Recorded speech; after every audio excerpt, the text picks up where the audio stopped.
Rising upon us is the watch world's biggest annual event, Watches and Wonders, which is underway on the 14th of April. One of the best parts about Watches and Wonders is the tradition of predicting what Rolex could unveil at the event. Here at Time4Diamonds, we have been part of the tradition in 2024 and 2025. 2026 is no different. Before I get into this video, if you can subscribe to the channel and like this video, that would be massively appreciated. And visit our website at www.time4diamonds.com, where you can inquire about customizing your own timepiece, along with many other services. Without further ado, here are our Rolex predictions for Watches and Wonders 2026. Starting with a complication to celebrate 100 years of the Oyster case. Arguably, Rolex's biggest anniversary celebrates a century since the creation of the Rolex Oyster, the world's first waterproof wristwatch. This was all thanks to the innovative Oyster case, which was designed and patented by Hans Wilsdorf.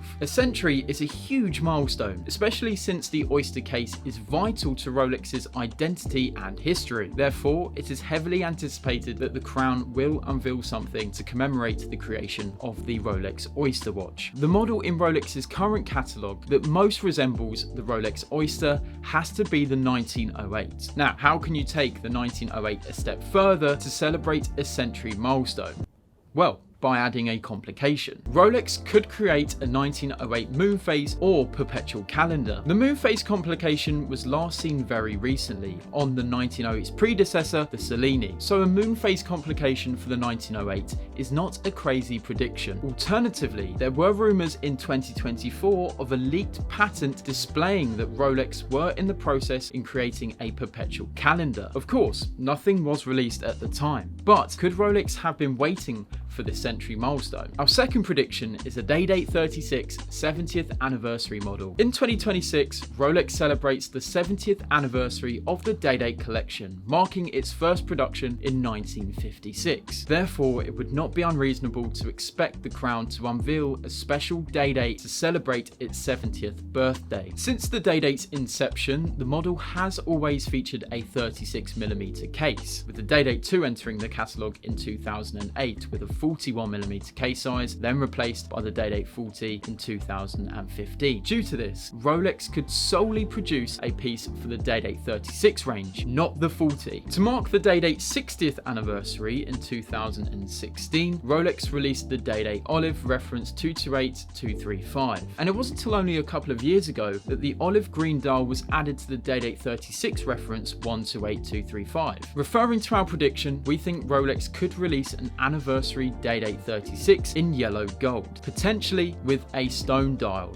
like the Lapis Lazuli. The Lapis Lazuli dial last featured with the yellow gold Day-Date during the 2000s to the early 2010s on the reference 118348. Stone dials were one of the many horological trends in 2025, Rolex even being part of that, creating their own stone dial, the Tiger Iron, for the GMT-Master II. Some trends have fallen into 2026, like men wearing elegant ladies' watches, which has been spotted on the red carpets of award shows. So why not continue the trend of stone dials making a comeback, as they are some of the most beautiful forms of art and craftsmanship in watchmaking? So no one would be disappointed with this potential release. Our third prediction is the revival of the Milgauss. Another anniversary that Rolex would be celebrating if it was still in their collection is the 70th anniversary of the Milgauss. In the same year as the Day-Date, 1956, Rolex officially released the Milgauss after creating prototypes in 1954 and 1955. The model was designed as a tool watch for scientists and engineers that was able to withstand magnetic fields of up to 1000 Gauss. Sadly, the Milgauss was discontinued in 2023. The last references were the 116400 and the 116400 GV. Although the Milgauss has only been out of the collection for 3 years, we think it could make a comeback to celebrate its 70th birthday. Unlike other tool watches, the Milgauss never received an upgraded movement or an updated reference, jumping from the 1164 to the 1264. This is time for the Milgauss to get the upgrade it fully deserves, with even a potential date version, the Milgauss Date, which has a nice ring to it, to be fair. Our fourth prediction is titanium expanding across more tool watches. If you didn't know, Rolex does use titanium, but for just 2 models. The Yachtmaster 42 reference 226627 and the Deep Sea Challenge reference 126067. Rolex's titanium is called Rolex Titanium, which is a grade 5 alloy, known for being lightweight, durable and corrosion resistant. Compared to Oyster steel, Rolex Titanium is significantly lighter and more durable, making the metal far superior for everyday wearers. One thing that has been very noticeable from brands over the past few years is that they seem to be inspiring each other. At the end of last year, Cartier released a titanium Santos, which looked very cool. It means that they are experimenting with titanium. Why shouldn't Rolex? Actually, it begs the question as to why Rolex haven't utilized titanium more, as the metal feels more Rolexy. Now, what titanium models could be released? We're talking about a titanium Submariner, Sea Dweller, Deep Sea, Explorer, Explorer II and Air King. This wouldn't make things heavily complicated for the crown, as it is just a new metal part of these model lines. Our next prediction is a Landweller range expansion and new configurations. This is bound to happen, surely. Last year, Rolex introduced their new model, the Landweller, in a 36 and 40mm case size. It is the crown's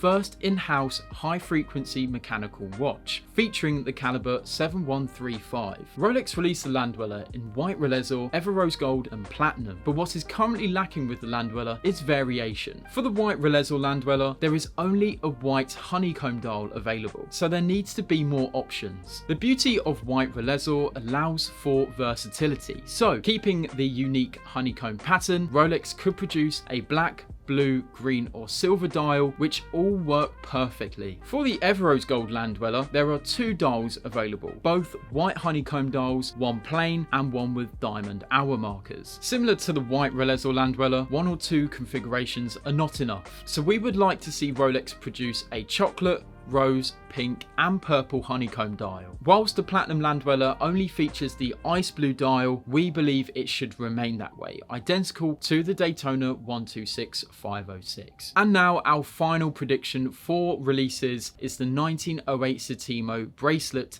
expansion. In 2025, Rolex released a new bracelet called the Settimo, which has a stunning 7-link construction with each mirror polished link perfectly rounded to ensure robustness. Not only is the structure of the Settimo bracelet perfect, but it also elevates the 1908 from a dress watch to a luxurious masterpiece. My only criticism of the Settimo is down to the fact that it is only available for the yellow gold reference 52508. I want to see the Settimo worn with the platinum reference 52506 and the white gold reference 52509. The final part of our predictions are potential discontinuations. Predicting what Rolex could get rid of is always tricky, and year after year it seems to be getting quite boring as everybody, including us, are predicting the same thing. This is probably going to be the case in 2026, as we have absolutely no idea what the crown could cease from production. And this is because the current catalogue is in a pretty good state. It would be a shame to see anything get scrapped. Nevertheless, the predictions must go on. There are only 3 predictions for discontinuations, the first being the Day-Day Olive to get scrapped. As highlighted earlier on, the Day-Day Olive or anniversary reference 228235 was released in 2016 to mark 60 years of the model. And after a decade-long production run, we believe the Day-Day Olive could be discontinued in 2026. This prediction does rely on our guess that Rolex will produce a 70th anniversary Day-Day model, bringing light to the saying, out with the old, in with the new. The second discontinuation is for a GMT-Master II model, but which one? There are many GMT-Master II configurations right now, but the two that we feel are in danger are the BLRO and BLNR models, which features the Pepsi, Batman and Batgirl. Over the past few years, it has become cliche to say that Rolex will discontinue the Pepsi. Here we are saying it once again. Typically, modern Rolex models do not last as long in the catalogue as they used to. So with time ticking by, we could say goodbye to either the Pepsi, Batman or Batgirl in 2026.